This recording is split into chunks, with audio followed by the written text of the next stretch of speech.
Psaume 145, verset 18. Le repas aujourd'hui se trouve dans le psaume 145, le verset 18. On va se tenir debout et faire la lecture de la parole de Dieu. Aujourd'hui, c'est un seul verset. Voilà, je vais demander à notre soeur Nicole va lire ce seul verset. Voilà, l'adoration, c'est tout ça. Quand vous venez au culte, préparez-vous. On peut vous dire de prier, commencer le culte pour terminer, pour lire un passage. On peut vous donner le micro de donner un chant. Quand vous donnez le micro de donner un chant, ne refusez pas. Non, c'est un honneur, c'est une grâce, ne refusez pas. Voilà, ne refusez pas. Ne faites pas cela. Ce n'est pas une mauvaise chose qu'on vous demande. C'est un honneur qu'on t'ait choisi de donner un chant, une offrande. Peut-être que tu n'as pas l'argent, même tu donnes même dans le panier. Mais ce que tu vas chanter, c'est une offrande plus grande que les 100 francs, les 200, les 500. Donc tu fais ton offrande avec ce chant. Hein? Voilà, on vous dit de prier, on dit de lisez. Faites ça pour le Seigneur, pour la gloire du Seigneur. Ne reculez pas, au contraire, faites ça. Psaume chapitre 145, le verset 18, nous misons la parole du Seigneur avec notre sœur Nicole. L'Éternel est près de tous ceux qui l'invoquent avec sincérité. Comme c'est le verset qui est court, je vais demander encore à notre sœur aussi de faire la lecture de ce verset-là. L'Éternel est près de tous ceux qui l'invoquent, de tous ceux qui l'invoquent avec sincérité. Et nous terminons encore la lecture avec la sœur Sylvania. Comme c'est un seul verset qui est court, et puis nous voulons que ça marque l'esprit des gens, sœur Sylvania va faire la lecture de ce verset, Psaume 145, le verset 18.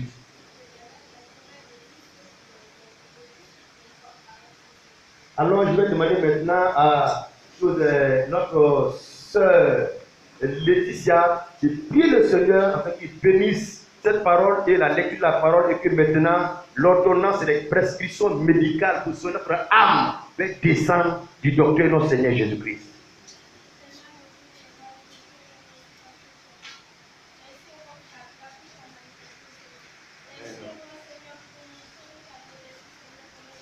Amen. Oui. Amen. Amen. Au nom de Jésus. Au nom de Jésus. Amen. Alléluia. Amen. C'est ça. Alléluia. Au nom de Jésus. Oui, Seigneur. Au nom de Jésus. Oui. Amen. Au nom de Jésus. Amen, amen. Soyez bénis, frères. Vous voyez, c'est ce verset-là que nous allons méditer aujourd'hui. Et ce passage de Psaume 145, verset 18, fait partie des chants. Parce que les psaumes, c'est des chants, c'est des cantiques, c'est des chansons que les David ont chanté, les Asaph, ils ont chanté. C'est pour dire que quand on dit chanter, ce n'est pas chanter pour ambiancer, comme aujourd'hui nous chantons, c'est des ambianceurs, chantent pour ambiancer la chair. On chante la parole parce que ce qu'on chante, c'est des prédications, c'est la parole de Dieu qu'on chante pour que ça puisse édifier les gens et sauver les gens. Alors on ne vient pas chanter pour faire plaisir aux gens, pour chanter n'importe quoi. Pour dire que ce n'est pas normal, si tu ne parles pas les autres, si tu n'as pas de travail, tu n'as pas d'enfant, ce n'est pas normal, c'est pas normal. Non, on chante la parole du Seigneur. David dans ce chant a dit, l'Éternel est près de tous ceux qui l'invoquent. Il ne met pas un point là à cette phrase, à cette déclaration, à cette chanson-là. L'Éternel est près de tous ceux qui l'invoquent, virgule. Ça veut dire que si ça arrête là, les musulmans sont dedans. Parce que les musulmans invoquent Dieu. Les féticheurs sont dedans. Les féticheurs aussi invoquent Dieu. À leur manière, ils invoquent Klochok, Lago, Nyamien. Donc, il fait la différence. L'Éternel est près de tous ceux qui l'invoquent, virgule, et il ajoute de tous ceux qui l'invoquent avec sincérité. Ah. Donc ici, David est en train de montrer qu'il y a deux types de personnes qui invoquent Dieu. Ceux qui invoquent Dieu et ceux qui invoquent Dieu avec sincérité. Amen. On a combien de types de personnes qui invoquent Dieu ici, frère? On a combien? Premier type, quels sont ces types-là? Premier type qui invoque Dieu, c'est qui? Voilà. Ceux qui invoquent Dieu simplement, merci sœur. Et deuxième type, ceux qui invoquent Dieu, c'est qui? Voilà. La différence, c'est la sincérité. Tout le monde adore Dieu, tout le monde croit à Dieu, tout le monde va à l'église, tout le monde est croyant. Il y a les musulmans, les bouddhistes. L'homme même là, il est croyant par nature. Dieu n'est pas avec tous ceux qui croient en lui, tous ceux qui l'invoquent. Dieu est exclusivement avec tous ceux qui l'invoquent avec la sincérité. Donc ce qui va nous intéresser aujourd'hui là, c'est la sincérité. C'est la sincérité qui te rend différent des adorateurs. Parce que Jésus a dit à la femme samaritaine dans le chapitre 4 que Dieu cherche les vrais adorateurs. Où est la place de la sincérité dans son adoration?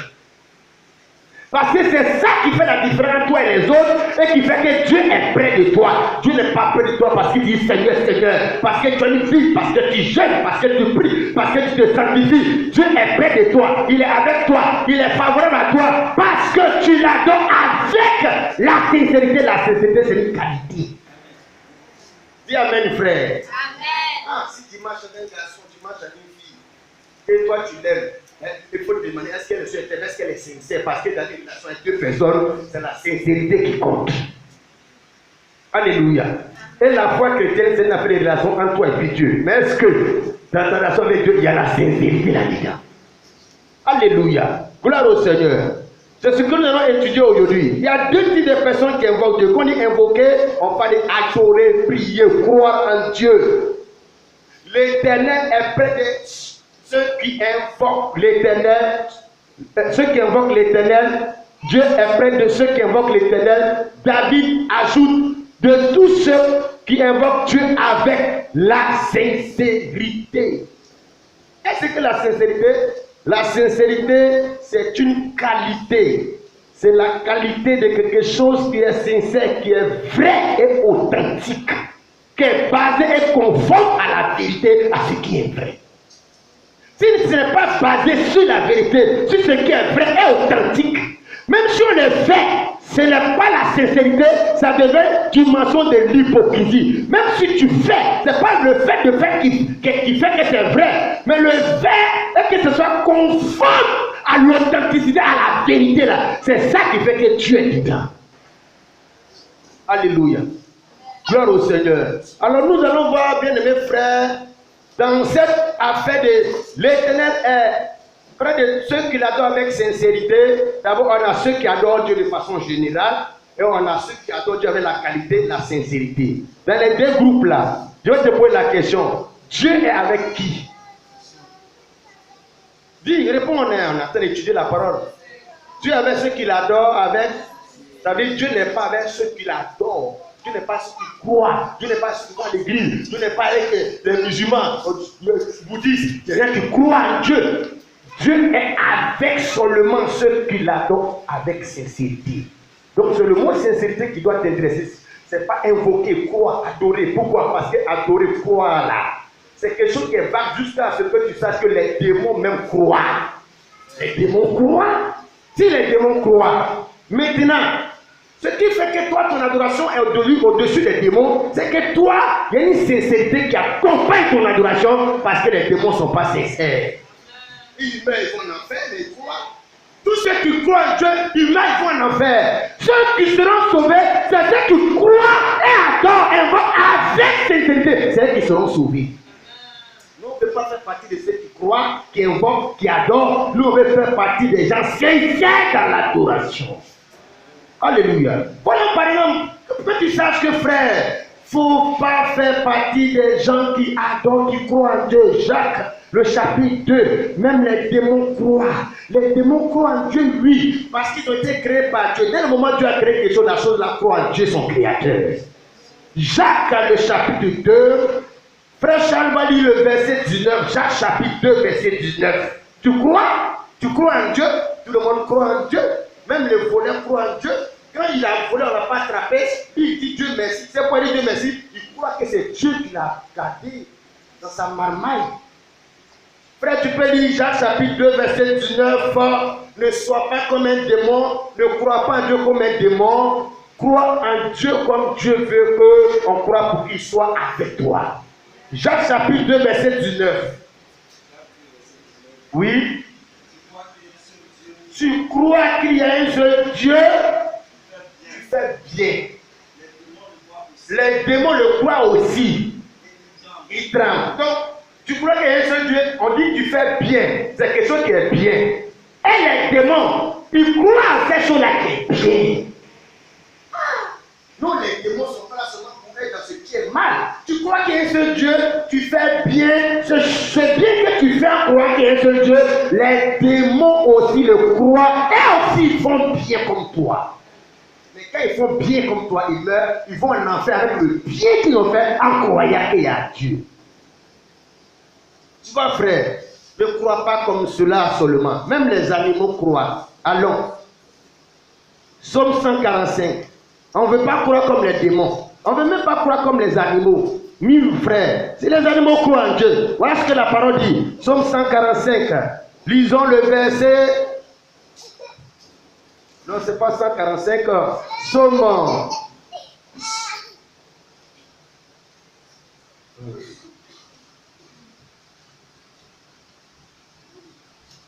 Psaume 104. Lisons le verset 21. Il a dit ceci. Les lionceaux rugissent après la proie et demandent à Dieu leur nourriture. Les lionceaux, c'est-à-dire les enfants des lions, ils rugissent après la proie. Ils cherchent à attraper les biches, les gazelles. La Bible dit, et ils demandent à Dieu leur nourriture. Mais comment ils demandent à Dieu? Mais la seule manière de demander que ce soit Dieu, c'est la prière. Demande, il s'adresse à Dieu, il demande à Dieu. Donc ce que tu demandes à Dieu, et aussi les animaux demandent à Dieu. Donc les animaux, si c'est ça l'adoration, crois en Dieu, que tu pries Dieu, tu lui demandes de faire ça pour toi, de te bénir, de donner la santé. Même les animaux aussi font la même chose en demandant la chose à Dieu. Et quand ils demandent à Dieu, qu'est-ce que Dieu fait? Mais Dieu les exauce, Dieu les donne. Disons cela dans le même verset. Il est dit au verset 27. Tous ces animaux, parce qu'ils ont cité les animaux, tous ces animaux espèrent en toi pour que tu leur donnes la nourriture en son temps. Verset 28, tu la leur donnes et ils la recueillent. Tu ouvres ta main et il se rassasie de bien. Que tous ces animaux espèrent en toi. Qu'est-ce que espérer? Espérer, c'est croire. Hébreux chapitre 11, la foi est une ferme action des choses qu'on espère. Les animaux espèrent en toi. Ils te demandent la nourriture et puis tu leur donnes. Si ça connaît ça, tu vas à l'église, papa, Marie, femme, travail. C'est que tu as la foi des animaux qui vont aller en enfer. C'est que tu crois comme les démons. Et les églises sont bourrées comme cela. Dieu va te bénir, Dieu va te donner ça. Mais nous, on a tous des besoins. Si ça peut de ça que tu crois en Dieu, les animaux ne vont pas à l'église, ils restent en forêt. Ils prient Dieu, ils espèrent en Dieu. Dieu les donne dans la brousse là-bas, sans qu'ils aillent à l'église. Tu vois, frère, c'est pas à cause de ça qu'on va à l'église. Sinon, les chiens pensaient arrêter là ce matin pour prier pour que Dieu les aide. Ils sont dans la brousse là-bas, ils font les cultes là-bas, ils crient là-bas, ils espèrent en Dieu là-bas, ils demandent à Dieu là-bas, et Dieu les exauce là-bas. Alléluia. Mais est-ce que ces animaux, quand Dieu les exauce, quand ils meurent, ils vont au ciel? Non, quand ils meurent, c'est fini pour lui. Non, si ton existence s'arrête là, c'est que tu n'as rien compris. C'est que ta vie est une vie d'animosité. C'est-à-dire que tu ne vas pas loin que les animaux. Les animaux cherchent femme, et quand ils font enfant, ils mangent. C'est ça ta vie, c'est ça qu'on cherche sur la terre. Manger, travailler, maison. Les animaux, c'est ce qu'ils cherchent par l'arbre. Les animaux font ça, ils aiment aussi femmes, garçons. Eux aussi, ils ont la jalousie, ils sont jaloux. C'est ça ta vie, c'est que tu as une vie, une foi des animaux. Tu dois avoir une foi qui est supérieure pour les animaux parce que toi, tu as été créé à l'image et à la ressemblance de Dieu. Tu vas croire comme les démons? Non, mon frère, ma soeur, va au-delà de ça. David a chanté parce qu'il a fait une espérance. Il a fait une espérance, il a découvert que Dieu, il est prêt. Non pas de tous ceux qui l'invoquent, mais Dieu est près de ceux qui l'invoquent avec sincérité. Alors, qu'est-ce que la sincérité? La sincérité, ce n'est pas défini par rapport à celui qui vient prier. Et les gens viennent prier, ils transpirent. Comme ils transpirent, on dit que non, elle est sincère. Parce qu'elle transpire. Comme il a fait 21 de l'année, on dit qu'il est sincère. Non, la sincérité ne se juge pas en fonction de celui qui adore, mais en fonction de Dieu qu'on adore. C'est en fonction de lui on définit la sincérité. Sinon, les gens sont sincères dans les religions. Les musulmans sont sincères jusqu'à les front de l'air noir. Les chrétiens sont sincères jusqu'à sacrifier leurs propres enfants. Dans chaque adoration croyante, les gens sont sincères. Mais ce n'est pas la sincérité. La sincérité c'est définie par rapport à Dieu lui-même. Est-ce qu'ils sont sincères par rapport à Dieu? Est-ce que celui qui sacrifie son enfant pour l'adoration des saintetés, il est sincère? Oui, si on définit ça par rapport à lui. Mais par rapport à Dieu, il n'est pas sincère, c'est un hypocrite parce que la sincérité se définit par rapport à Dieu et à sa parole. Dieu dit tu ne tueras point. Celui il est tellement sincère, tue son enfant pour donner à son fils. Tue ça, on va dire qu'il est sincère. Non, il n'est pas sincère. Parce que c'est la sincérité de Dieu qui définit l'adoration. Alléluia. Si tu es sincère avec un pasteur, avec une église, parce que les gens sont sincères envers l'église, les dénominations. Malheureusement, ils ne sont pas sincères envers Dieu et sa parole. Il est sincère dans Maman Marie là, dans adorer les statues là, dans catholique c'est mal. Il est sincère dedans. Les bidets sont sincères de ce qu'ils font les Arafat. Ils sont sincères les prostituées. Mais la vraie sincérité qui fait que Dieu a quelqu'un, c'est défini par rapport à Dieu lui-même. Prenons l'exemple maintenant des premiers adorateurs, Caïn et Abel. Frère, si tu n'es pas sincère dans ce que tu fais, dans les choses de Dieu, si tu le fais à cause des gens, avec tes humeurs, si tu le fais avec tes émotions, si tu le fais en cherchant l'argent, si tu le fais parce que c'est calcul que tu fais, Dieu connaît ton cœur. Dieu va voir si c'est la sincérité ou c'est pas la sincérité. Parce que Dieu n'est pas avec quelqu'un parce qu'il prie, mais parce qu'il prie avec sincérité. Frère, voilà la chose qui manque aujourd'hui dans le cœur de l'adoration des croyants, la sincérité. Genèse, le chapitre 4, les premiers adorateurs.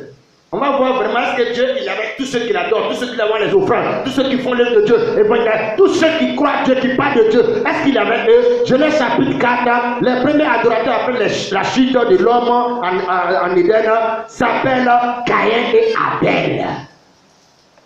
Genèse chapitre 4, le verset 2 dit. Elle enfanta encore son frère Abel, Abel fit berger et Caïn fit laboureur. Au bout de quelque temps, Caïn fit à l'Éternel une offrande de fruits de la terre.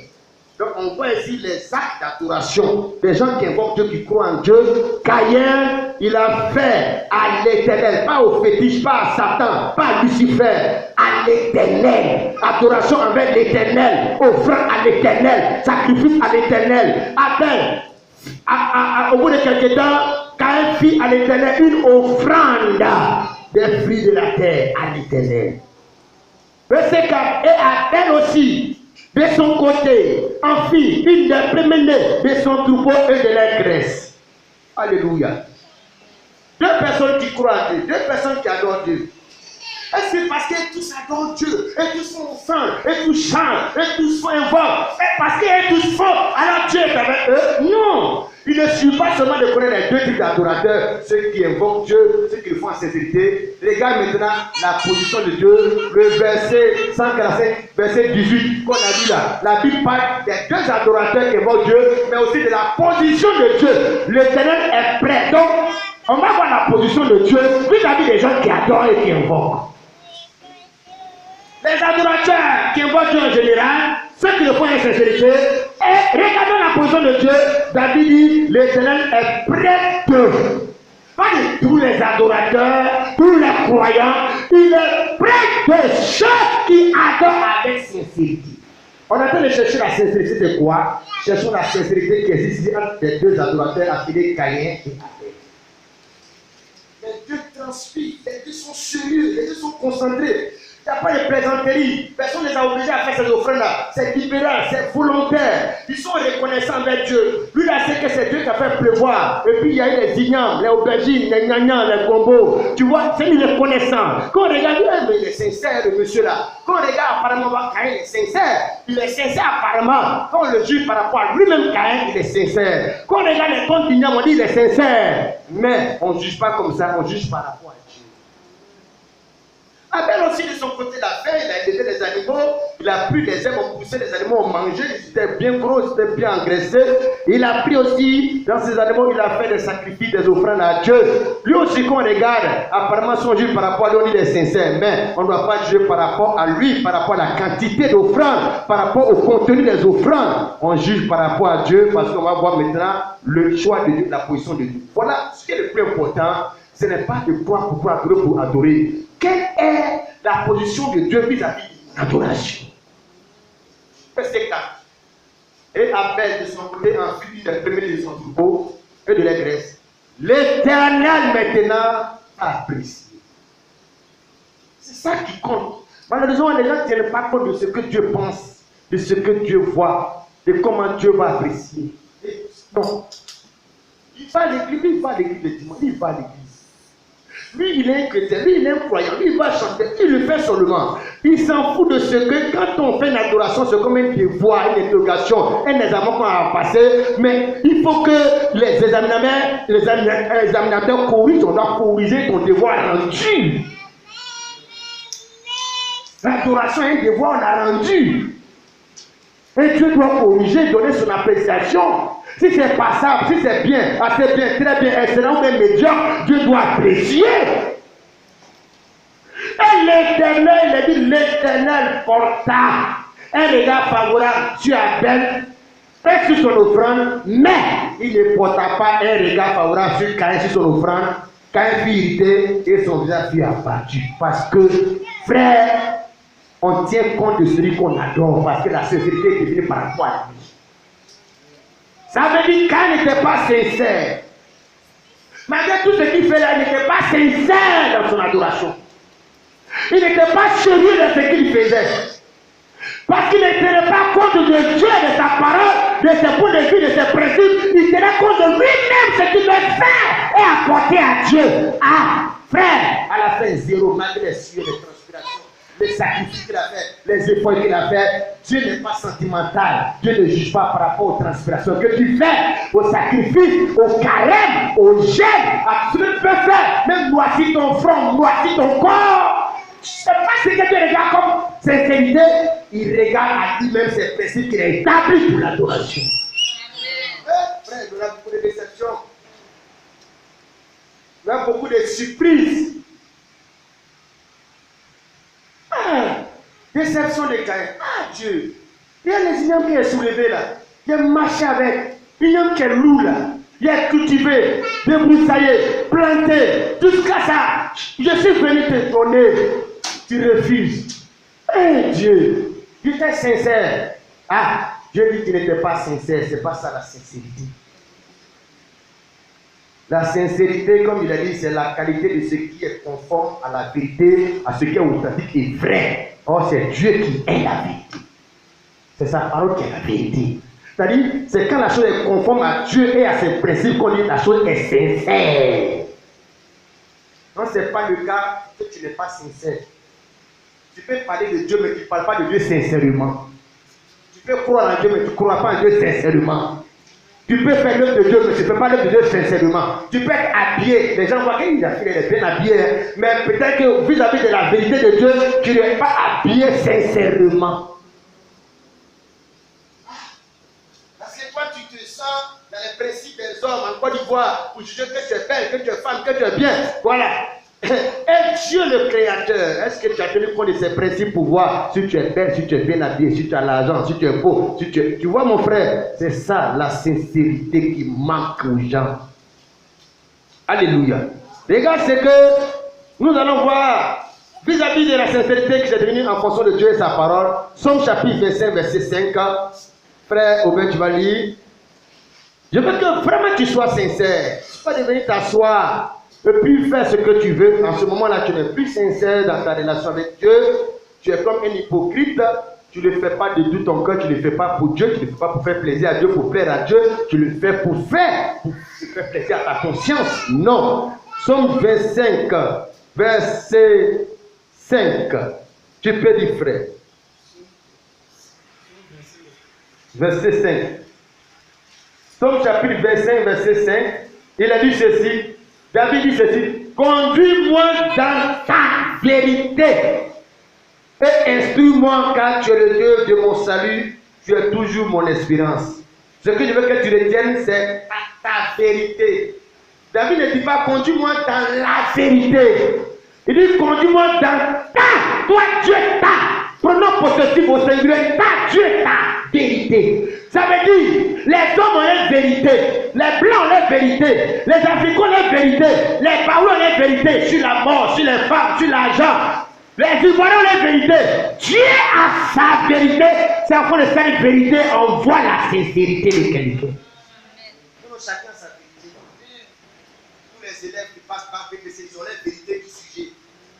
Mais à la direction des concours là-bas, eux, ils ont leur vérité. C'est leur vérité qui compte pour corriger chacun sa vérité.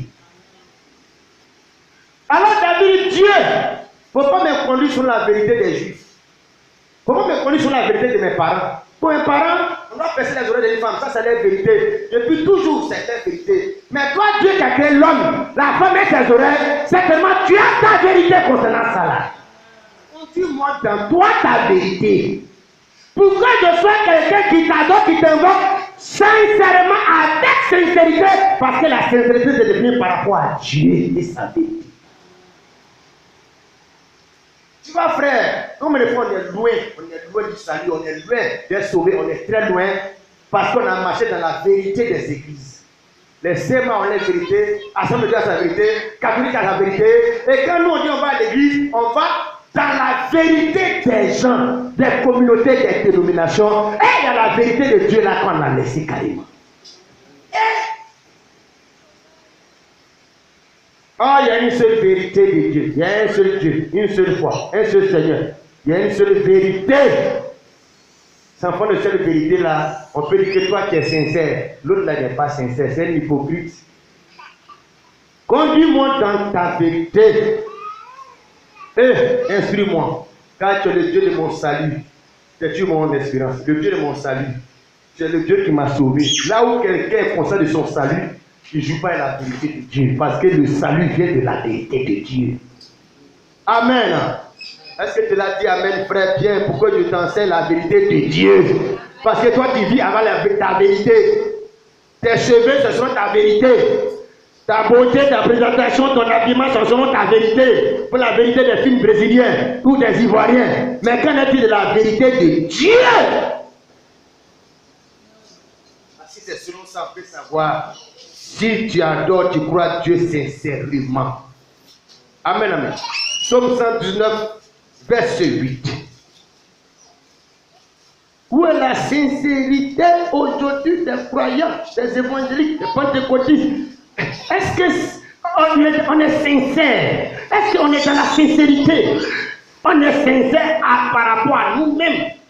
Parce qu'on transpire, parce qu'on des efforts, des gènes, des offrandes, on est sincère avec l'église, on est sincère. Mais envers Dieu et sa vérité, est-ce qu'il y a de la sincérité dedans? Hein? Quand il va nous juger au dernier jugement, c'est là qu'on va voir que vraiment on n'a jamais été sincère envers Dieu, mais on a été sincère envers des dénominations, envers des hommes de Dieu. Psaume chapitre 119, verset 8. Frère, tu peux lire. Qu'est-ce que David dit ici? Je vais garder tes statuts. Je vais garder tes statuts. Ne m'abandonne pas entièrement. Ne m'abandonne pas. Non, c'est Psaume 119, verset 80 du moins. Pardon, verset 80. Que mon cœur soit sincère dans tes statuts. Que mon cœur soit sincère dans tes statuts. Afin que Oui. je ne sois pas couvert Oui. de honte. Quels sont ceux qui vont avoir honte? La vraie honte éternelle, c'est quand les gens seront jetés dans un dehors, dans les champs de feu, où le Seigneur va dire, je ne vous connais pas, vous qui avez cherché devant mon nom, loin de moi, jeté dans un dehors. C'est ça la vraie honte que les gens connaissent. David était conscient de cette honte-là. Il dit à Dieu dans sa prière, que mon cœur soit sincère. Dans quoi? Avec quoi? Pour que je n'ai pas honte d'aimer Dieu. Que mon cœur soit sincère dans tes statuts, dans ta parole. Afin que je ne sois pas couvert de honte d'aimer. Je vais avoir honte devant les églises, devant les pasteurs, devant les gens aujourd'hui en Côte d'Ivoire. Ah, étant sincère dans la parole de Dieu, pour ne pas avoir honte devant le Seigneur. Alléluia. Oh ma soeur, quand tu es bien habillé comme ça, tu passes, mais les gens t'envient. Les jeunes gens, rien t'aiment, t'apprécient. Tu n'as pas honte, tu es valorisé. Quand tu vas mourir dans ça, il faut penser à la honte devant Dieu. Parce que la honte devant Dieu est la plus grande des hontes qu'il faut chercher à fuir. David dit que mon cœur soit sincère dans tes statuts. C'est-à-dire, Seigneur, donne à mon cœur d'être sincère dans ce qu'il croit, en me conformant à ta parole. Parce que s'il ne le fait pas, je vais avoir honte. La honte va m'attendre. Alléluia. Ma soeur, mon frère, il ne faut pas avoir honte devant le Seigneur. Alors, sois sincère maintenant avec Dieu et sa parole. Si tu choisis de marcher avec Dieu et sa parole, tu vas avoir honte aujourd'hui en Côte d'Ivoire en tant que jeune fille qui ne se prostitue pas, qui ne marche pas dans la fornication. Tu seras gêné vis-à-vis de tes parents. Cette honte-là est mieux parce que en réalité, tu es sincère avec Dieu et sa parole. Alléluia. Jean chapitre 17, verset 17. La sincérité, c'est avec Dieu et sa parole. La sincérité, c'est la qualité de ce qui est authentique et conforme à la vérité de Dieu. Oh Seigneur, que mon cœur soit sincère dans tes statuts, dans ta parole, que je n'ai pas honte. Jean 17, verset 17. Qu'est-ce que Jésus dit concernant la vérité sur laquelle on définit la sincérité? Jean 17, verset 17. Qu'est-ce que Jésus dit en priant pour les disciples? Sanctifie-les. Par ta vérité. Par ta vérité, n'a pas dit par la vérité. Parce qu'il y a la vérité de Dieu selon laquelle les David ont marché dans l'ancienne alliance. Quand Jésus-Christ, Dieu dans la chair est venu, il montre qu'il y a toujours la vérité, pas les vérités. Il y a toujours une seule vérité de Dieu. Il dit, Seigneur, sanctifie les apôtres que tu m'as donné. Par toi ta vérité. Parce que la sanctification n'existe que dans la seule vérité de Dieu. En dehors de ça, il n'y a pas de sanctification. Sanctifie-les par ta vérité. Oui, 2 points. Ta parole est la vérité. C'est en fonction de la parole de Dieu qu'on définit la sincérité de l'adoration de quelqu'un. Est-ce que tu es sincère? Parce que tu vas à l'église, tu es sincère? Non. Parce que tu chantes, tu es sincère? Non. Tout le monde fait. Les animaux chantent, tout le monde chante. Tout le monde fait ça. C'est pas ça la sincérité. Tu peux chanter même et puis pleurer dedans. Ça ne veut pas dire que tu es sincère. Caïn a fait ça. Vous voyez, on est devenu sensationnel. Les émotions. Nous, notre fonction de lui là, c'est émotionnel. Tu vois, Dieu n'est pas dans le sentimental, dans les émotions. Sinon, il allait accepter Caïn. Ça, c'est le Dieu de la Genèse. Ce qu'il a fait au commencement, c'est ce qu'il sera à la fin.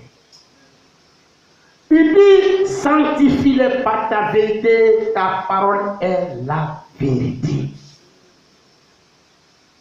Maintenant, sur quelle base tu as accepté l'offrande d'Abel et puis n'a pas accepté pour Caïn? Ça veut dire c'est parce que pour Abel était conforme à la vérité de Dieu. Caïn, il s'en foutait de la vérité de Dieu. Lui, il avait sa vérité. Il avait sa conception. Il avait lu ses principes. Mais Abel tenait compte des principes établis de Dieu dans l'adoration en venant. Alléluia. Regarde d'abord, la Bible dit, Dieu chapitre 4, Caïn, en tant que laboureur, il a offert les fruits de la terre. Dieu n'a pas apprécié. Mais la Bible pour Abel, c'était le premier-né de son troupeau, il était berger. Ça veut dire lui, il a offert des animaux. Quand on dit on a offert des animaux, la graisse des animaux, la graisse, ça veut dire c'est des animaux qu'il a pris, il a égorgé, le sang est versé. La différence c'est quoi? C'est que dans l'offrande d'Abel, il y a le sang qui est versé, il y a le sang qui a coulé. Qu'est-ce que ça voulait dire que Dieu apprécie? Ça veut dire quand les parents Adam ont péché, que Dieu n'accepte jamais l'Éden, l'adoration devait se faire en cherchant, ça peut le dire au moins du sang, parce que c'était la rédemption maintenant. Ah, l'autre il adore de croire Dieu en comptant sur ses œuvres, ses moyens, ses efforts. Oui, mais l'autre Abel, il s'approche de Dieu par le moyen du sang, parce que s'il n'y a pas de sang pour faire l'expiation du péché de l'Ève, l'homme ne peut pas recevoir la faveur de Dieu. Abel était dans la révélation. Dieu a établi ce principe-là. C'est en fait cette vérité, ce principe, cette vérité-là, qu'Abel est venu et puis son adoration est devenue sincère. Parce qu'il y a quelque chose qui est établi selon laquelle l'homme doit s'approcher de Dieu. Tu ne viens pas dans ça, tu viens en dehors de ça, ton adoration n'est pas sincère. Regarde la révélation selon laquelle Abel est venu adorer le Seigneur. Disons Hébreu. Alors dans le livre d'Hébreu, que tu vois, Hébreu chapitre 2, verset 22, frère Charles. Qu'est-ce qui a fait qu'Abel a été approuvé dans son adoration et Dieu a porté les regard favorables sur son adoration? Qu'est-ce qu'il a fait? Il a sacrifié les animaux, les premiers ces animaux qu'il élevait. En les sacrifiant, il les a égorgés. Le sang est versé. Dieu a dit le sang. Dieu était content. Dieu a apprécié. Dieu a dit ton adoration est bénie. Je reçois. Il n'a pas pris pour l'autre. Pourquoi? Parce que la différence c'est que l'autre est venu sur les principes établis de Dieu. Et après le péché, l'homme sera sauvé au moyen du sang versé. Abel était dans la révélation. Hébreu 9, verset 22, frère Charles, tu peux lire? Oui.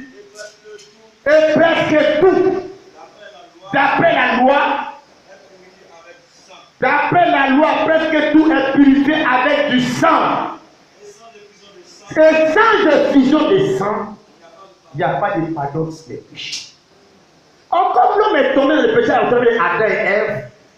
On ne peut pas adorer, parce que qui adorent Dieu, c'est ceux qui sont sans péché, qui n'ont pas de péché, comme les anges. Comme l'homme est tombé dans le péché, il ne peut pas adorer Dieu comme ça pour adorer Dieu, Dieu va apprécier. Il faut que le problème qui est là soit réglé, le problème du péché, pour que le péché soit ôté, effacé, comme barrière l'homme et Dieu. Il faut que le sang passe. Abel est dans la révélation. C'est ça qu'on appelle adorer avec sincérité. Adorer sur le principe de la vérité que Dieu établit dans l'adoration. Oh, Abel est dans la révélation de la prophétie. Depuis le premier adorateur jusqu'à la fin, que c'est par le moyen du sang de Jésus, que l'agneau de Dieu, que l'homme sera sauvé. Où est la place pour le musulman? Il croit que Dieu adore Dieu. Non, la sincérité, c'est d'adorer Dieu en tenant compte du principe que Dieu va établir par le moyen du sang versé. Tu ne rentres pas là. Comme Caïn qui adore Dieu, qui croit à Dieu, mais Dieu n'est pas favorable, il va aller en enfer, même avec tous les sacrifices. Il n'a qu'à faire tout ce qu'il veut. Il n'a qu'à faire procéder tous les sacrifices. Comme Caïn a fait, Dieu ne sera pas favorable parce que Dieu regarde le sang dans l'adoration. Est-ce qu'il y a le sang? Et quel sang? Non, ici, quand Abel était en train de prophétiser par le sang des premiers des animaux, Abel prophétisait parce que Dieu devait verser lui-même son propre sang pour sauver l'homme. Apocalypse, chapitre, Éphésiens 2, verset 13 d'abord. Les musulmans s'y croient en Dieu, les policiers s'y croient en Dieu, ils croient en Dieu, ils croient comme Caïn, ils ne croient pas comme Abel. Parce que la sincérité, ce n'est pas le sacrifice que tu fais, le sacrifice que Dieu a fait. Ce n'est pas l'effort que toi tu fais, l'effort que Dieu a fait. La sincérité, ce n'est pas basé sur tes œuvres que tu fais, mais sur l'œuvre que Dieu a fait. Où est la sincérité? Parce qu'il fait carré Niger, il faut l'Arabie Saoudite, il faut ici. C'est ça la sincérité. Donc la sincérité est basée sur ce que l'œuvre que tu as accompli en faisant son sang, c'est en venant aussi croire en ça que tu es sincère. Frère, il faut lire Éphésiens 2, verset 13. Oui. Mais maintenant, en Jésus-Christ, vous qui étiez éloignés, quand Adam et Ève ont été chassés, c'était la répression de tous les êtres humains. Vous qui étiez jadis éloignés, vous avez été rapprochés parce qu'on était chassés du jardin bien. Il faut être rapproché, il faut être réconcilié. Vous avez été rapprochés par le sang de Christ, car il est notre Père. Amen, amen. C'est ça. Alléluia. L'Ancien Testament était une prophétie. Tout ce qui se fait là-bas, c'est l'adoration. Regarde les gestes de Dieu, le comportement de Dieu. Pour que la prophétie soit faite, c'était à cause du sang qui était dans ces offrandes-là. Pourquoi? Parce que c'était la révélation de la prophétie. Adam et Ève avaient été chassés. Maintenant, il faut rapprocher. Et le seul sang qu'il fallait rapprocher, c'est le sang versé d'un animal qui allait sacrifier. Ça qui allait rapprocher l'homme de Dieu. Sinon, mon frère, l'homme reste toujours loin de Dieu. Mais maintenant, ce que je veux que tu saches, Mais à quel moment ce sang-là est versé pour que Abel voie, pour reproduire? Non, ce n'est pas quand Jésus est venu à Jérusalem qu'il a été crucifié que le sang est versé. Le sang de Jésus est versé avant ça. Lisons cela 1 Pierre 1, 19 à 20. Jésus n'a pas été crucifié comme l'agneau de Dieu à Israël d'abord. Ça a été fait d'abord. Abel avait vu ça d'abord par révélation. C'est ça, il a reproduit, il s'est conformé à ça d'abord. Et 1 Pierre chapitre 1, 2 à 20. Je vais te montrer pour la première fois où est-ce que Jésus a été crucifié. Sacrifié, il est mort. Où ça, frère? J'ai dit l'adoration, c'est par révélation, c'est pas par tradition. C'est pas de suivre les gens pour aller à l'église et puis Dieu est d'accord avec toi, est content de toi. Non, on n'adore pas Dieu comme ça. On adore Dieu par révélation. 1 Pierre chapitre 1. Regarde la première fois où Jésus a été crucifié. Ce n'est même pas sur la terre, ce n'est pas en Israël. 1 Pierre chapitre 1, le verset 19 au verset 20. Lecture. Mais il faut lire le verset 18. Verset 18. Oui. Sachant que ce n'est pas par des choses périssables, oui. par de l'argent, Uh-huh. de l'or, Oui. que vous avez été rachetés, Oui. de la belle manière de vie, Oui. que vous avez hérité de vos pères. Vas-y, verset 19. Verset 19. Oui. Mais par le sang précieux. Mais par le sang précieux, on dit pas seulement par le sang. On montre la valeur de ce sang-là par rapport aux animaux qui avaient été sacrifiés dans l'Ancien Testament. Parce qu'ils étaient des prophéties. Nous montre qu'il y a un sang qui est plus précieux qui devait y verser et qui est versé. Le sang de Dieu lui-même. Mais par le sang précieux de Christ, comme d'un agneau, sans défaut et sans tache, oui. À quel moment cet agneau, à quel moment ce sacrifice a été fait, ce sang versé, verset 20 dit, cet agneau a été prédestiné avant la fondation du monde, manifesté là maintenant, montrer que ça, voilà, prédestiné avant et manifesté après. Donc, le sang de Jésus est versé avant qu'on commette le péché. Je dis, Dieu est un sauveur. Avant que la maladie vienne, Dieu a créé les arbres avec des boyaux dans les feux. Avant que l'homme a tombé dans le péché pour que la maladie vienne. Avant que l'homme tombe dans le péché, Jésus avait été prédestiné comme un agneau avant la fondation du monde. Le sang, le sacrifice avait déjà été fait avant que le péché vienne. Ah frère, ne lutte pas pour ton avenir. Crois dans ta destinée. Non, parce que c'est maintenant que Dieu a fait des choses qui soient. Que Dieu a fait de faire moi ce que Dieu. Non, avant la fondation du monde, Dieu a déjà tout accompli pour toi. On rentre dans notre destinée. Tout est élection, prédestination. Donc Jésus a dit un mot à la croix en tant qu'agneau de représenter son sang, il a versé pour qui? Pas pour sauver tous les êtres humains, pour sauver seulement les élus de Dieu, y compris le bon brigand à la croix. Déjà, il était déjà sauvé. Pour cela, qui l'a évangélisé? Que lui a dit Jésus revient un jour? Personne. Mais son nom est connecté à ce qui avait été fait avant la fondation du monde. Et le sang précieux de l'agneau sans tache, prédestiné avant la fondation du monde, et maintenant manifesté à la fin des temps. À cause de vous, à la fin des temps, ça dit quoi? S'ils disent que non, le Seigneur m'a dit, dans les derniers temps, je vais prendre mon esprit tout cher, pourquoi les femmes peuvent pécher? La Bible dit Jésus a été manifesté à la fin des temps. Ça veut dire quoi? Quand Jésus a été crucifié à la croix, là, on appelle ça, c'était la fin des temps. Vous lisez votre Bible comment? C'était la fin des temps. Actuellement, on est à la fin de la fin des temps. Pourquoi Abel a été approuvé dans son adoration?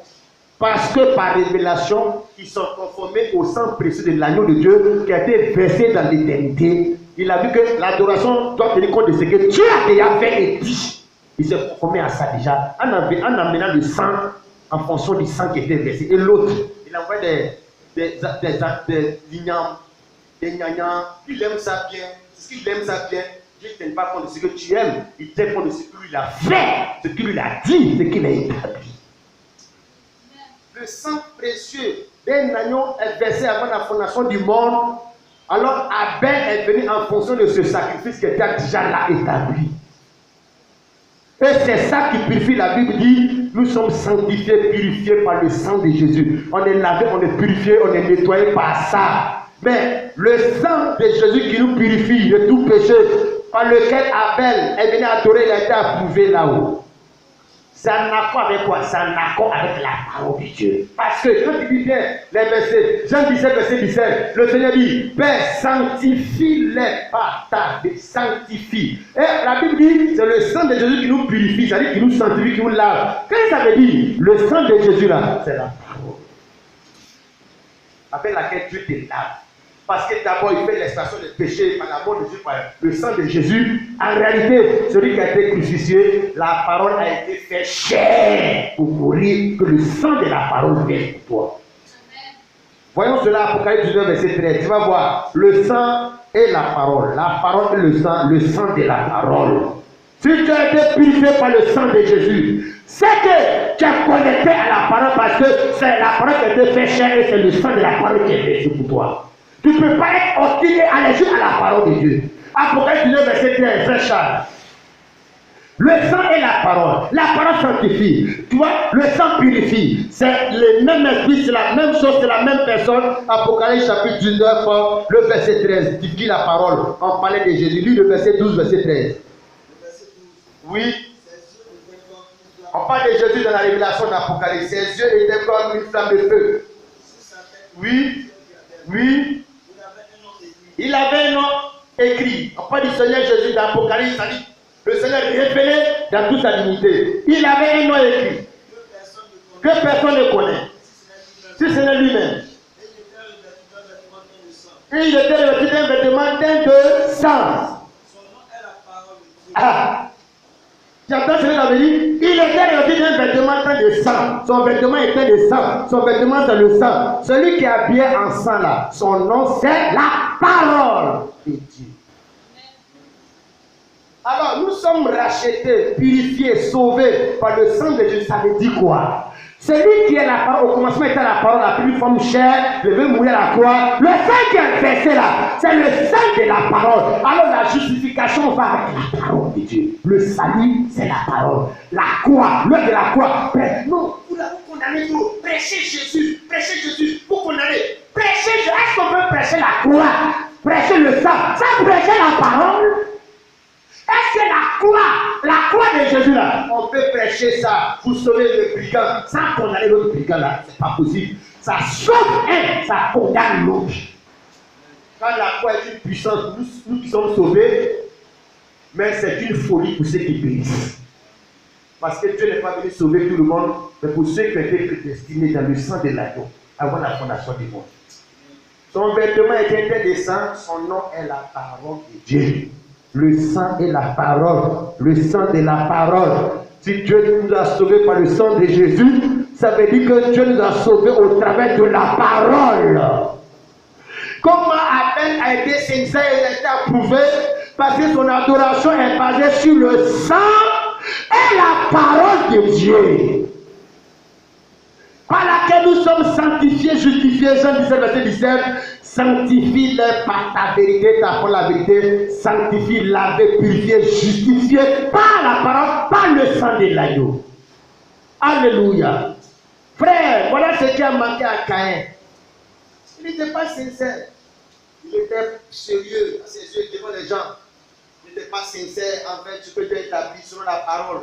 Selon le sacrifice de l'agneau, selon Jésus, il n'est pas sincère. Selon lui-même, son village, ses parents, son église, son pasteur, il est sincère. Mais vis-à-vis de ce que Dieu a établi, il n'est pas sincère. C'est un faux type, un menteur, un hypocrite. Dieu ne l'a pas regardé favorablement. Dieu l'a jeté en enfer. Les gens qui adorent Dieu, qui vont en enfer. C'est-à-dire qu'ils sont pires que les prostituées qui vont en enfer. Tu vas croire en Dieu pour aller en enfer, comme Caïn, comme Judas Iscariote. Alléluia. Dans ce temps où nous sommes, le temps de la grâce du Nouveau Testament, c'est sur quoi on définit la sincérité. 2 Corinthiens 2, verset 17. On lit rapidement, frères et sœurs. 2 Corinthiens 2, verset 17. Quand la Bible dit sortez du milieu d'eux, il ne faut pas te mélanger avec les gens qui invoquent Dieu. Il faut être avec les gens qui invoquent Dieu avec sincérité. En tenant compte des normes, principes établis dans la vérité de Dieu. C'est avec Dieu dit. David dit, Dieu est près là-bas de ceux qui invoquent avec sincérité. Mais pas avec les gens parce qu'ils ont des instruments, parce qu'ils chantent bien le coup de musical. Non, nous c'est ça. Dieu n'est pas là parce qu'ils sont nombreux. Dieu regarde la sincérité. La sincérité, c'est par rapport à ce que Dieu établit dans sa parole de vérité. 2 Corinthiens 2, 17, voit maintenant ce que les apôtres nous disent, nous établissent comme principe par lequel aujourd'hui nous rentrons dans la sincérité de l'adoration. 2 Corinthiens 2, verset 17, on y va. Paul dit ceci, car nous les apôtres, nous Paul, Pierre, nous les apôtres de Jésus, car nous ne falsifions point la parole de Dieu, on ne truque pas. On ne mélange pas, on ne mélange pas, n'agit pas, on ne fait pas des falsifications de trucage. Nous ne falsifions point la parole de Dieu. Comme beaucoup faisaient en son temps, ils falsifient, ils truquent. Ça dit où ils sont dans la Nouvelle Alliance, Nouveau Testament là. Falsifier veut dire, ils prennent l'Ancien Testament pour prêcher aux gens, par exemple, concernant l'argent. Ça c'est la falsification, ça. Si tu prêches l'argent sur l'esprit de l'Ancien Testament, c'est que tu dois prêcher la circoncision, prêcher le sabbat, le sacrifice des animaux préparés. Tu dois tout prêcher. Pas dit en même temps là, il y a des gens qui prêchaient mais qui falsifiaient la parole. Manipulation, trucage. Ils prêchaient la Pâque falsifiée, Pentecôte falsifiée. De chaque année, ça c'est la falsification. Car nous ne falsifions pas la parole de Dieu comme font plusieurs. Mais c'est avec sincérité. Mais c'est de la part de Dieu. Mais c'est de la part de Dieu que nous parlons en Christ. Devant Dieu. Amen. L'apôtre Paul a dit, nous les apôtres, pas moi, nous. Pendant que les gens falsifient la parole, nous avons parlé en Christ devant Dieu, de la part de Dieu, avec sincérité pour la femme pasteur. C'est le message de la sincérité. Ça vient décemment. Ça, c'est le message de la sincérité. Pour ceux qui invoquent Dieu avec sincérité. Est-ce que tu es baptisé sincèrement? C'est quand tu seras baptisé comme les apôtres ont baptisé. C'est ça, sincérité. On n'a pas dit que tu n'es pas baptisé. On n'a pas dit que tu ne crois pas en Dieu. On n'a pas dit que tu ne vois pas Dieu. On n'a pas dit que tu ne vas pas à l'église. On dit la sincérité, c'est juste selon la parole de Dieu. Maintenant, au sein du Nouveau Testament, le paramètre de la sincérité, c'est le message que les apôtres ont prêché. C'est ça. Si à côté de ça, tu n'es pas un pasteur sincère, tu n'es pas un chrétien sincère, tes offrandes ne sont pas sincères, ton baptême n'est pas avec sincérité, tout ce que tu fais n'est pas la sincérité. Dieu n'approuve pas, tu seras comme un caïn qui adore, mais Dieu n'est pas favorable. Comment est-ce que vous voulez qu'on vous parle de Dieu, frère? Mais regarde, tu peux être sincère aujourd'hui, en seulement adorant Dieu, priant, en allant les gens chantant, pour te conformer à la norme établie par la voix de Dieu, les apôtres de Jésus. Mais comme les gens ne sont pas sincères, les femmes vont peut-être un patron comme l'église de Montaigne Sanogo, parce qu'eux, ils veulent être sincères en fonction de Montaigne Sanogo et son église. Ils veulent être sincères en fonction de pasteur aux États-Unis. La sincérité, c'est par rapport au mouvement qui se fait, la mode qui se fait, que tout le monde fait. Ils veulent être sincères en fonction de ce mouvement-là. Mais ne pas être sincère en fonction de la parole de Dieu. On appelle ça des hypocrites. C'est des gens qui ne sont pas sincères. Avec Dieu, ils le sont. Selon certains points, bénédiction, prospérité, et la prophétie s'y accade. Dieu a dit, c'est avec vous. Vous, c'est jamais à la tête, à la queue, mais à la tête. Ça, si c'est ça, ils invoquent la parole. Mais les autres choses, la sanctification, le dépouillement, fuir l'impudicité, la fornication, s'habiller décemment, une femme prendre le vêtement d'homme. Si c'est ça là, ils mettent des sincérités. Est-ce que tu parles la langue sincèrement? Si tu parles la langue sincèrement, tu vas parler comme les apôtres. Ils ont dit, si tu parles la langue, il faut prier pour honnêteté. C'est ça la sincérité. Car nous ne falsifions point la parole de Dieu, comme font plusieurs, mais c'est avec sincérité. Mais dit, c'est l'église sincère, l'église authentique. Le message de la sincérité pour les gens qui veulent sauver sincèrement.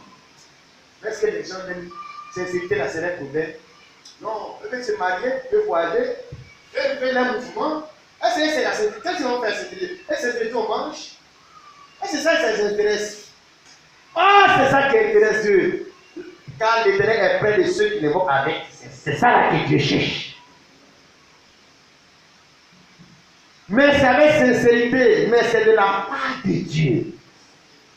Mais c'est avec sincérité, un point, il se répète encore, pour faire comprendre. Mais c'est de la part de Dieu que nous parlons en Christ devant Dieu. Mais quel sujet? Ah, voilà ça. Un exemple terre à terre, maman pasteur. Voilà, les gens ne prennent pas au sérieux ça. Nous, on discute. Regarde, ceux qui font ça, ils ne sont pas sincères. Ils manquent de sincérité. Ah non. Comme ils ont vu ça aux États-Unis, comme ils ont vu la fille de Osborne faire, comme ils ont vu le pasteur Anango faire, voilà, c'est quoi ils font. Sinon, c'est pas parce qu'ils ont vu la parole de Dieu qu'ils est sincère avec le Seigneur. Non, frère. Mais est-ce que les gens sont sincères? Les gens, ils adorent Dieu, ils croient Dieu, ça chaîne, ça prie. Les temps de prière, les conventions. Mais quand le propos de la question, est-ce que les gens sont sincères dans tout ça? Quand la sincérité, c'est juste selon la vérité de Dieu, pas leur vérité. La parole est la vérité. La vérité de Dieu. Oui, il prêche Dieu, mais est-ce qu'il prêche sincèrement? On parle de Dieu, mais est-ce qu'on parle de Dieu sincèrement? Les gens sont chrétiens, ils sont chrétiens sincèrement, avec sincérité. Sur nos mamans catholiques, les vieilles mamans, nos mamans là-bas, mais elles sont sincères avec les chapelets, elles prient ici, elles décident avec, ils prient, ils prient dedans. C'est une sincérité selon les principes. Si on ne se parle pas à Dieu là, c'est des hypocrites, des menteurs. Tu vois, nous on est sentimentaux. Voilà, nous on voit ça, il est sincère, elle est sincère. Les bouddhistes sont sincères. Les musulmans sont francs là-bas, il est sincère. Parce qu'il est tout le temps avec celle-là. C'est une forme de sincérité, maintenant quoi? Elle est sincère dans le fond. Elle est sincère. C'est la chose la plus bizarre. Elle est sincère dans quelque chose qui n'a rien à voir avec Dieu. Mais tu es sincère dedans. C'est ça la Bible dit qu'on peut périr par manque de connaissance. Un exemple, on va laisser faire passer, on commence par Jésus lui-même. Est-ce que le Jésus qu'on prêche là, c'est le vrai Jésus lui-même? 2 Corinthiens 11:4. Frère, si vous venez d'arriver, vous êtes nouveau, vous écoutez, ça peut sembler bizarre ce qu'on prêche. Prenez note, arrivez à la maison, ouvrez votre Bible, et puis étudiez. Demandez au Seigneur, vérifiez par les Écritures. Parce que, on va voir que la plupart de ce qu'on nous enseigne, on est né dedans là. Il n'y a pas de sincérité dedans. Tout ça, on a grandi dedans. Tout ça, c'est des falsifications dans lesquelles on est né dedans jusqu'à ce que Dieu nous fasse découvrir l'authenticité, la sincérité de la foi. 2 Corinthiens 11:4. Est-ce que le Jésus qu'on croit, on prêche là, c'est un Jésus qui est sincèrement le vrai Jésus?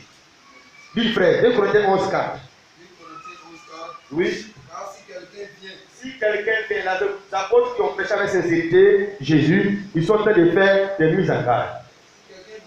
Si quelqu'un vient vous prêcher, un autre Jésus, on dit un autre Jésus, ça veut dire que ce n'est pas la création de Jésus qui suffit pour croire que c'est Jésus. C'est quand c'est comme pour les apôtres là que c'est le vrai Jésus. Parce que Paul est en train de dire qu'il y aura un autre Jésus, des faux Jésus, des Jésus qui ne sont pas le vrai Jésus de la Bible. Si quelqu'un vient vous prêcher un autre Jésus, et celui que nous avons prêché, donc ça veut dire que le Jésus qu'ils ont prêché là, c'est le vrai. Si on veut prêcher un autre qui est différent de pour eux là, il faut le laisser pour eux là. Il faut prendre pour les apôtres parce que c'est pour les apôtres là qui sauvent, qui sauvent. si vous Si recevez vous recevez un autre esprit, une autre onction, notre Saint-Esprit, quand il y a un autre Jésus, c'est qu'il y a un autre esprit qui vient derrière. Si c'est le même Jésus des apôtres, c'est que c'est le vrai Saint-Esprit qui est derrière. Voilà pour la première chose à savoir quand tu viens quelque part, il faut demander c'est quel Jésus on prêche ici. Parce que derrière Jésus se trouve un esprit. Si c'est le Jésus de la Trinité, c'est que ce n'est pas le vrai esprit de Dieu qui est là aussi. Si vous recevez notre esprit, C'est ça. que celui que vous avez reçu, Oui. un autre évangile, Tout est un autre. Tout ça, ça donne un autre chrétien, une autre église. Donc ça va donner aussi un autre paradis qui est l'enfer. Ça ne peut pas le même que tout un autre. un autre évangile, Oui. que celui que vous avez embrassé, C'est ça. vous le supportez fort bien. Frère Chavali, 1 Corinthiens 1 verset 2. Un autre. Donc quand il y a un autre Jésus, un autre esprit, un autre évangile, même si tu es sincère dans le un autre là, tu es sincère dans le faux. Ce n'est plus la sincérité. Il faut faire 100 jours de jeûne sec. Ces 100 jours de jeûne sec, c'est des jeûnes secs, pas dans la sincérité, mais dans la tromperie. Foi sincère. Sois sincère, veut dire il faut faire les choses en te conformant aux principes établis par Dieu dans ta parole. Est-ce que tu es chrétien sincère? Tu vois, frère, ce qui est malheureux. 1 Corinthiens 1, verset 2. 1 Corinthiens 1, verset 2. Oui. À l'église de Dieu. À l'église de Dieu. Qui est à Corinthe. Qui est à Corinthe. À ceux qui ont été sanctifiés en Jésus. Non, on parle de Corinthe d'abord. Ils sont les Corinthiens. À ceux qui ont été sanctifiés en Jésus-Christ. À tout le monde maintenant. Appelés à être saints. Appelés à être saints. Et à tous ceux qui invoquent. À tous ceux qui invoquent, comme on a lu là. Dieu est près de ceux qui invoquent son nom avec ses. À tous ceux qui invoquent, hein. Quelque lieu que ce soit, quelques continents, quelques pays, quelques villes, en Côte d'Ivoire, aux États-Unis, au Togo, partout. Ce que Paul a dit là, c'est pour ceux qui sont à Corinthe, ceux qui sont saints en Jésus. À tous ceux qui sont quelque lieu que ce soit, à Poitiers, à Piton, pour les blancs, pour les noirs. Il n'y a pas évangile des blancs, il y a des noirs, les gens les habillent, les pantalons sont fait comme ça. L'évangile qui nous prêchons, c'est pour à tous ceux qui sont sur la fin de la terre. À tous ceux qui invoquent en quelque lieu que ce soit le nom de notre Seigneur Jésus-Christ, leur Seigneur est le nôtre. Il est en train de dire, tous ceux qui sont sur la face de la terre là, leur Seigneur qu'ils invoquent doit être le même que nous on invoque. Leur Seigneur est le nôtre. Comment se pose la question maintenant? La doctrine de la Trinité, Dieu a trois personnes. Est-ce que c'est le même Seigneur que les apôtres ont prêché? Frère, afin que Dieu envoie à l'église, il ne faut pas se presser par allons chercher le pouvoir. On peut te doubler sur ta femme. Une femme peut-être mieux que l'autre. On peut te doubler ton portable, mettre ton portable, faire envoyer un écran puissant. On peut te voler toutes les choses matérielles dans ce monde pour avoir meilleur. Mais ton âme là, il ne faut pas laisser quelqu'un te tromper là-dessus. Même les choses du monde matériel, il y a des tests qui font pire. Il y a des gens qui ne connaissent pas, on connaît pour vérifier pour ne pas qu'on nous trompe. Mais pourquoi pour ton âme là, tu ne peux pas vérifier? Parce que quand on met, on ne vient plus. Pourquoi tu es léger comme ça? Pourquoi tu ne vérifies pas? Parce que le pasteur ça fait tant, l'église ça fait tant, c'est suffisant. Donc c'est la garantie. Le seul moyen pour toi, pour que tu sois sûr que ce qu'on dit est vrai, c'est de vérifier avec les Écritures. Comment tu perds toi-même ton propre souci et contre toi-même? Paul dit à tous ceux qui invoquent le nom du Seigneur Jésus, à quelqu'un que ce soit, leur Seigneur est le nôtre. Alors, pour savoir si le Seigneur que moi je dis et crois, il est le vrai Seigneur, je dois chercher à voir qui était le Seigneur des apôtres. De comparer au Seigneur qu'on prêche maintenant. Car la Trinité, c'est une doctrine d'origine catholique et païenne. Tout ce que les catholiques font, c'est une origine païenne, les fêtes catholiques. C'est les fêtes des païens, des divinités du soleil, tout ça, les gens maquillés, c'est en sang, c'est l'adoration des morts, des gens qui mouraient, des chapelets, toutes ces choses païennes que les gens ont mis derrière Bible, derrière les noms de Joseph, Marie, sinon c'est là, c'est du paganisme. C'est pas du christianisme. Bien parce que c'est un peu fort qu'on dit ça, mais il faut qu'on soit fort pour que tu te réveilles au sommeil. Quand on a pris la voix de l'éternité, hein, le Seigneur des apôtres, c'était le Dieu tout-puissant, le seul unique. Il n'y a pas quelqu'un à côté de lui. Il n'y a pas deux, il n'y a pas trois. Il n'y a pas l'Esprit qui est là, le Fils qui est là, le Père est là. C'est pas vrai. C'était le même qui est Père, c'est le même qui est Esprit, c'est le même qui est Dieu, c'est le même qui est tout en tous. Si ce que tu crois de Jésus n'est pas comme pour là, c'est toi qui es dans le reste, c'est pas eux. C'est toi qui n'es pas sincère. Sinon, ils ont prêché, ils ont parlé du Seigneur Jésus avec sincérité. Romains 9, verset 3, c'est Jésus est le Dieu tout-puissant. En dehors de ça, tout est faux. Même s'il y a onction, il y a miracle, même s'il y a le feu qui vient sur la tête du prédicateur. Parce que le premier but, c'est de savoir maintenant Jésus là, est-ce qu'il est le même que pour les apôtres? Parce que Paul a dit, c'est ceux qui invoquent le nom de notre Seigneur, leur Seigneur est le nôtre. Romains 9, verset 3 à 5. Un autre frère, pour que tu sois sincère dans tout, tes offrandes, ton adoration, tout ce que tu fais, sois sincère aujourd'hui. Si tu n'es pas sincère, que tu mènes à ce qui n'est pas sincère, où tu seras? Tu seras où Caïn va partir, où Judas sera parti. Tu vois, Ananias et Saphira, ils ont fait des offrandes. Si tu n'es pas sincère, ils sont morts. Parce que même offrande, qu'est-ce que tu fais à Dieu? Il faut être sincère là-dedans. Il ne faut pas faire pour faire. Romains 9, verset 3 à 5. Je dis pour toi, il a dit. On dit, quand je voudrais moi-même être anathème et séparé de Christ, pour mes frères, mes parents selon la chair, qui sont israélites. À qui appartient l'adoption? On parle des enfants d'Israël dans l'Ancien Testament. Ils sont israélites. Et à qui appartient l'adoption? Et la gloire, et les alliances, et la loi, et le culte, et les promesses. Il parle des gens de l'Ancien Testament, le Dieu de l'Ancien Testament, il parle de ce peuple-là. Et il révèle le Nouveau Testament. Il parle de et les patriarches, et de qui est issu? Les patriarches de l'Ancien Testament.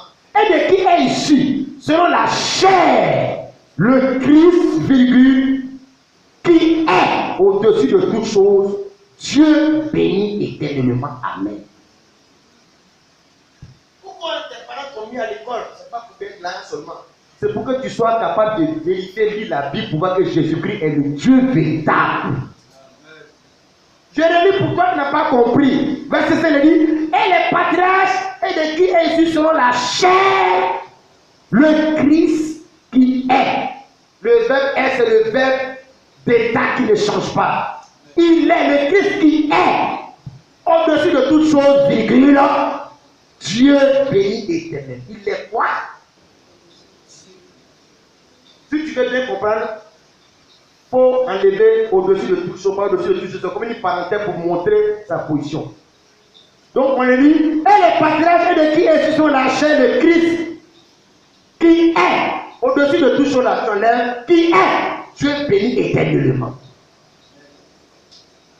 Dieu béni, il est éternellement Dieu. Depuis quand? Depuis les patriarches. Jusqu'à dans le Nouveau Testament. Il est Dieu béni éternellement. Et puis la chose appelle.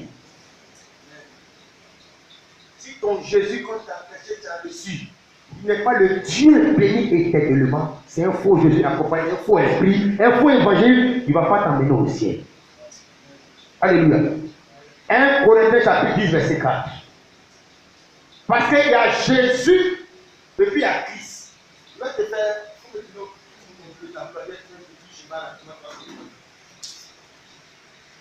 On dit Jésus-Christ. Jésus-Christ. Donc, là, c'est une proposition. Jésus-Christ.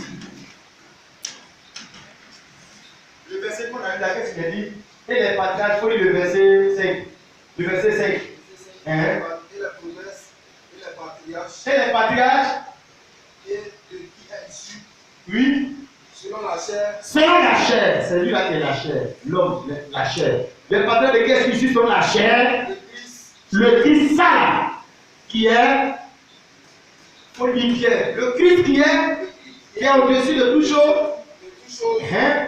Dieu béni éternellement. C'est lui-là qui est Dieu béni éternellement. Lui-là, c'est la chair. Jésus-Christ, il y a toujours dit Jésus-Christ, c'est-à-dire Dieu éternellement qui est confondu dans ce qui est mortel, qu'on peut voir, il peut avoir sommeil, il peut dormir. Dieu, le divin dans l'humain, celui qui est éternel et dans celui qui est temporel. Nous, on n'adore pas Jésus de Nazareth. On adore la partie Christ, Jésus-Christ qui est Dieu, qui est sauvé. Selon lui, il a été frappé, il est mis à la croix, lui, il a dormi, il a sauvé. Quand il a dormi, la vie de Lazare, il a pleuré. Lui, c'est lui-là qui a pleuré, mais c'est lui-là qui a dit Lazare sort. C'est lui-là qui a dormi dans la barque, mais c'est lui-là qui a dit il attendait la barque. Voilà pourquoi le musulman est perdu ici, parce qu'il dit c'est lui-là, il dit Dieu. Ouais, pourquoi vas-tu abandonner? Parce que c'est l'homme de Dieu s'est incarné. Pour le premier-né, pour apprendre aux gens comment on prie, comment les baptiser, parce que le n'est pas un péché pour le baptiser. Il faut reconnaître Dieu dans l'homme. Christ, Jésus-Christ, Dieu dans un homme. Alléluia. Regarde, il faut lire 1 Corinthiens chapitre 10. Entre les deux, là, cette entité humaine, cette entité divine, qui est née dans l'Ancien Testament? Ça, c'est la forme humaine qui est née avec Eliel, qui a eu un commencement. Maman Marie, quand on dit Marie, mère de Dieu, c'est faux. Marie ne peut pas être mère de celui-là. Elle est mère de celui-là, de la chair. Marie, mère de Jésus, là c'est biblique. Mais quand tu dis Marie, mère de, entre Marie et puis Jésus, qui est âgé, qui est avant qui? 1 Corinthiens chapitre 10. Oui, qui est âgé qui? Entre l'enfant et puis la mort. Qui est âgé qui? Lui. 1 Corinthiens chapitre 10, verset 4. Vous pouvez lire au verset 1, vous pouvez entendre. Verset 4 et 1. Les enfants d'Israël dans l'Ancien Testament, dans l'Ancien Testament, dans le désert, la Bible dit que les enfants d'Israël buvaient à un robinet, à un rocher.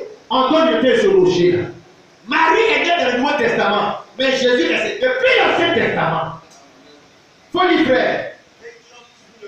Ils ont tous vu l'Ancien Testament le même breuvage spirituel. Quand ils buvaient dans le passé, buvaient quoi au passé? Buvaient un rocher spirituel qui suivait les enfants d'Israël. Et ce rocher était, on ne dit pas que le rocher était Jésus. On dit que le rocher était Christ parce que c'est la partie Christ là qui est Dieu l'éternel. Non, on ne prêche pas Jésus, on prêche Christ. La Bible, les apôtres étaient, ils prêchaient le Christ à sa manie. Voilà pourquoi, frère, le Jésus que tu crois, ça ne peut pas te sauver. Le musulman peut l'attaquer facilement. Tu vois que c'est un prophète. Oui, Jésus était, et disent un prophète. Nous, on croit que Jésus était le prophète. C'est-à-dire celui qui a envoyé tous les prophètes. Non, Jésus n'est pas comme un vivant. Regardez Philippe, Jésus est mort, Jésus est mort, c'est un prophète vivant.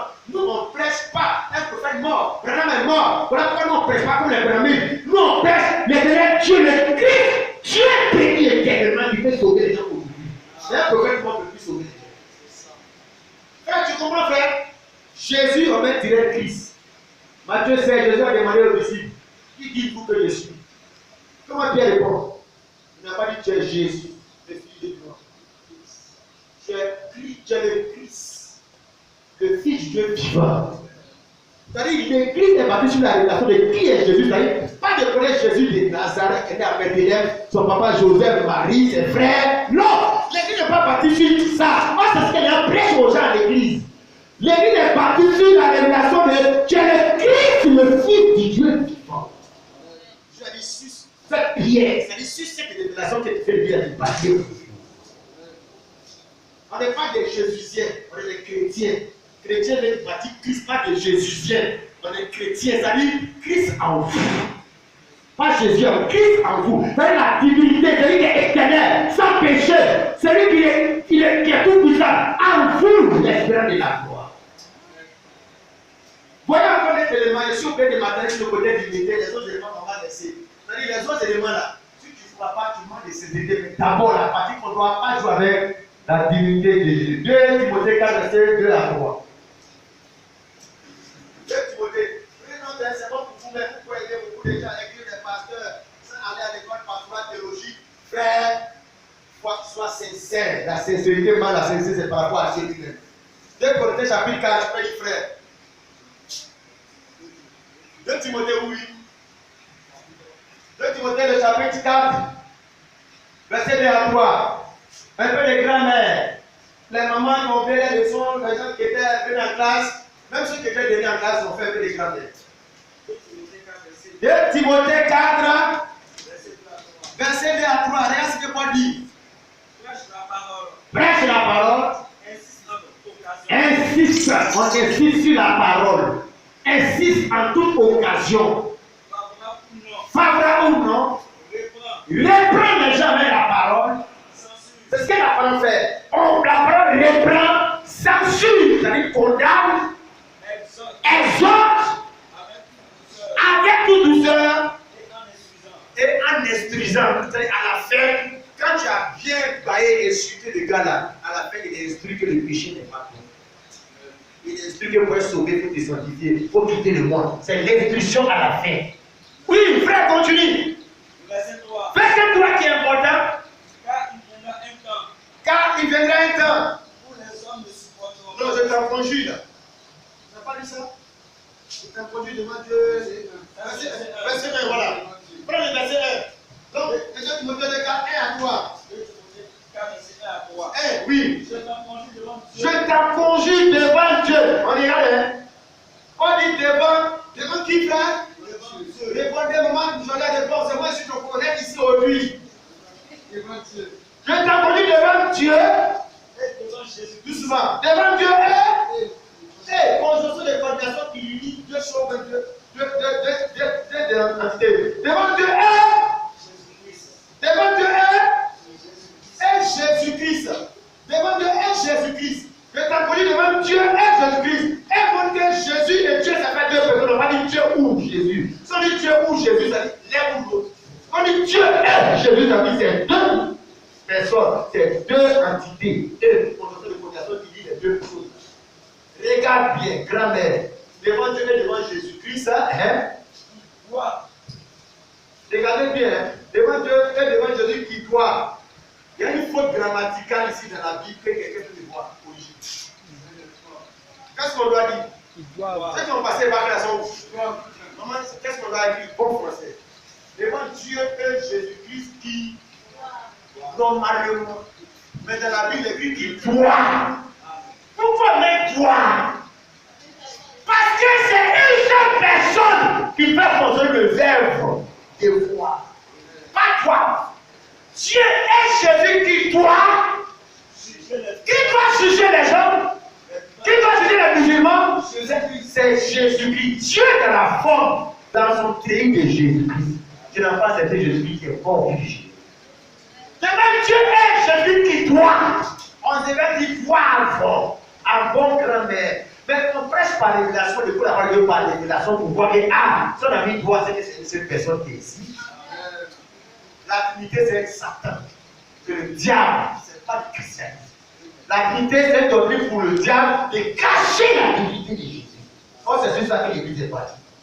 Devant Dieu, Jésus qui doit, on dit, qui doit, Qui doit juger les vivants et les morts. Qui doit juger les vivants et les morts, Et au nom de son apparition. Est-ce qu'on devait dire au nom de son apparition? On devait dire quoi? Au nom de ses apparitions. Dieu et Jésus doivent au nom de Ses apparitions. non, leur. On a dit leur apparition. Donc c'est deux. Le et la c'est deux entités différentes grammaticalement. Non, mais la révélation dit que Dieu est celui qui doit juger au nom de la Bible dit son apparition. C'est Dieu qui revient bientôt dans la forme de Jésus, dans le nom de Jésus. Regarde dans ton grand-mère, Apocalypse, avant d'Apocalypse, frère. Il faut quitter ce qui n'est pas la foi de la société. Que tu crois Jésus sincèrement sauvé. Apocalypse 22, verset 3, ta grand-mère encore. Les gens se mettent à l'école pastorale pour donner des tocas, des milliards. Parce qu'on n'apprend pas Dieu comme mathématiques, philosophie. On connaît Dieu par révélation. Ça n'a pas de diplôme en théologique. Il faut lire Apocalypse chapitre 22. Apocalypse chapitre 22. Apocalypse 22. Oui. Verset 3 à 4. Verset 3 à 4. Il n'y aura plus d'anathème. Oh, allez un peu au verset 2. Le verset 2. On est dans Apocalypse, à la fin des temps, au ciel là-bas. Quand il n'y a plus Côte d'Ivoire, il n'y a plus église, il n'y a plus d'égo. Qu'est-ce qui sera au ciel là-bas? On y va, frère. Au milieu de la place de la ville. Oui, bon, allons, attends, oui, on y va. Et sur les deux bords du feu. Oui.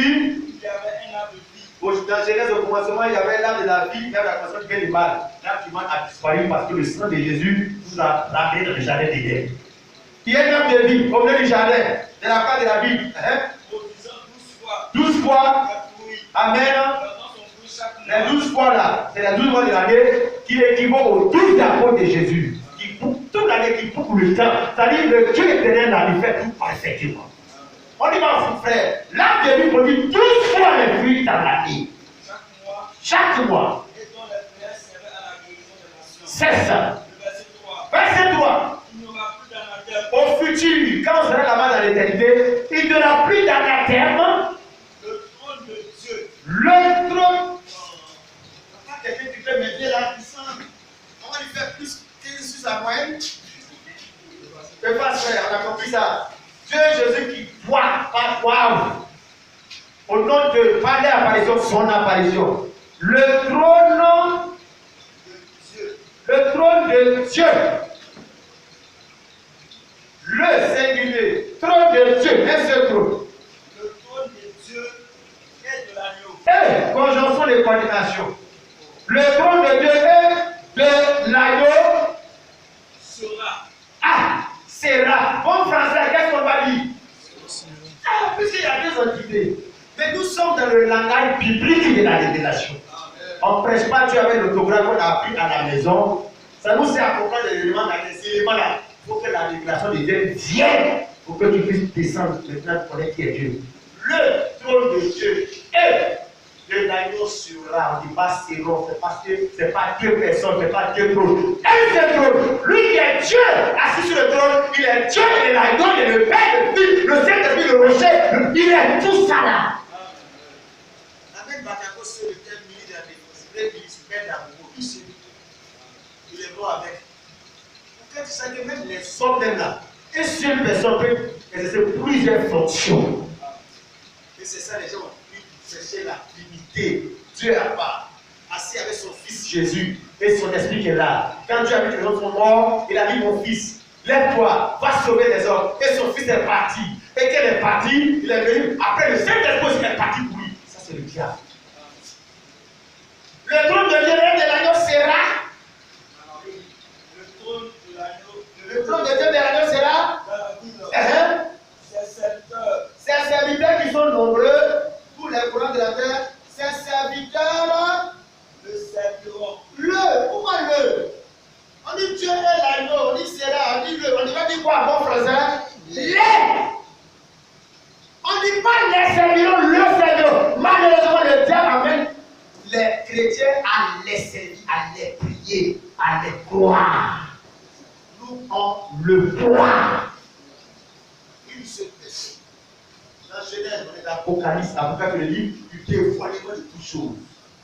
Ces serviteurs qui sont nommés le serviront, mais il est Dieu et l'agneau. Il sera sur le trône. Ces serviteurs le. Si on le servira au ciel, pourquoi sur la terre là on le sert? Pourquoi sur la terre il est laid? Au ciel il sera le. Mais c'est ce qui sera là qui est aujourd'hui. Il est le même million aujourd'hui. Ce qui sera à au commencement, c'est ce qui sera à faire. C'est serviteur le. On commence à servir Dieu pas au ciel. Ici sur la terre, on le sert en tant que le Dieu, l'agneau, le prophète, le. C'est serviteur le. On dit ma frère. Ses serviteurs le serviront. Hein? Et verront sa face. Un verront. Sa face. Ça, pourquoi ça? On devait dire leur face, ça m'a dit, c'est une seule personne, un seul visage. Le serviront le verront sa face. Et on termine maintenant. Et Et son nom son nom au singulier sera sur leur front. Sera sur leur front. Pas leur nom, sera son nom. son nom c'est Jésus. Voilà pourquoi on est baptisé au nom du Seigneur Jésus. Jésus a dit aussi, à quelle façon du Père, du Fils, du Saint-Esprit, Matthieu 28, 18. Mais ici, il y a le Saint-Esprit, ils ont baptisé au nom du Seigneur Jésus. Pourquoi? Parce que c'est ça qui est là. C'est une seule personne, un seul nom. Son nom sera sur le front. Père n'est pas un nom, Fils n'est pas un nom. Saint-Esprit n'est pas un nom, ce n'est pas des noms, c'est des noms communs, ce n'est pas des noms, c'est des désignations humaines, animales, ce n'est pas un nom. Il parle de quel animal?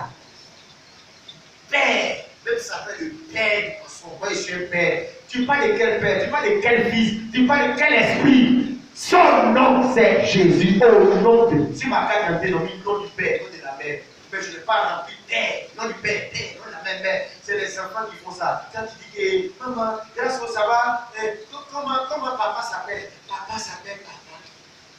Maman s'appelle maman. Les chrétiens font comme ça. Ils sont baptisés encore au nom du Père, du Fils. Mais ce n'est pas le nom. C'est sa désignation parce qu'il a des enfants. Mais quel est son nom? Son nom c'est Jésus-Christ. Yeshua Mashiach. Est-ce que tu es baptisé sincèrement? Tu as dit que c'est baptisé. C'est quand tu es baptisé au nom de Jésus, tu es baptisé avec sincérité. Quand tu es prêt, et ceux qui font avec sincérité. Là, tu es pour Jésus, c'est un Jésus sincère, c'est un faux Jésus. Falsification, tromperie. L'Église catholique a créé ça. Les protestants, tout à l'Église catholique, comme les baptêmes militaires, ils ont gardé certaines pratiques catholiques. La Trinité, les baptêmes militaires, Dieu trois personnes. Ils ont gardé les fêtes. Le dimanche, c'est dimanche, on va à l'église, c'est dimanche, on va à l'église. c'est resté au temps de la fin. Les réformateurs ont fait ce qu'ils pouvaient faire. Au temps de la fin, la réforme est totale. On retourne à la foi de nos frères et des apôtres parce que c'est la norme de la sincérité de l'adoration. Dis-toi sincèrement, ça veut dire faut t'habiller comme les apôtres enseignaient décemment. Sois chrétien sincèrement, plus sincèrement. Fais tes offrandes sincèrement car Dieu est près de ceux qui l'invoquent avec sincérité. Les apôtres ont dit, nous avons parlé devant Dieu de la part de Dieu avec sincérité. Et tous les sujets. Les pasteurs qui remplissent les églises et qui comptent les apôtres, ce n'est pas des hommes de Dieu sincères. Ce n'est pas qu'on va les gens au ciel. Non, frère, la sincérité, c'est juste en fonction de ce que Dieu a dit. Ne sois pas un caïn. Tu peux assurer de ce que tu fais maintenant dans l'erreur. Alléluia. Comme le temps passé, frère, voilà des éléments qu'on peut parler dessus. Il y en a beaucoup, il y en a plusieurs. Je suis venu à la fin des temps. Prépare la rencontre de Dieu. Si vous préparez la rencontre de Dieu, ça veut dire qu'il est temps que tu écoutes les messages qui préparent ton cœur sincèrement. Tu vas voir, tu vas te marier, ça peut être à l'église. Les musulmans ont plus l'argent que les chrétiens. Les arabes, dans les sous-sols, il y a le pétrole. Ils sont les plus riches, les frères sont les plus riches. On ne va pas à l'église à cause d'argent. Les animaux sont en forêt, ils ne vont pas à l'église. Ils prient en forêt, Dieu les exauce, Dieu les donne. On vient à l'église pour être sauvé, pour voir la vie. La vie éternelle. Comme le Seigneur a dit, la vie éternelle, c'est de savoir que Jésus est le Dieu véritable. Si tu as ça, c'est que tu accordes Dieu sincèrement. Si c'est le cas, il y a une mention de purification qui est dans ton âme que tu dois lire. Que le Seigneur soit béni, on attend le Seigneur pour sa parole. Avant de venir de nous, on va prier le Seigneur. On va demander à Dieu de nous aider à quitter la voie de l'erreur de la société dans laquelle on marche.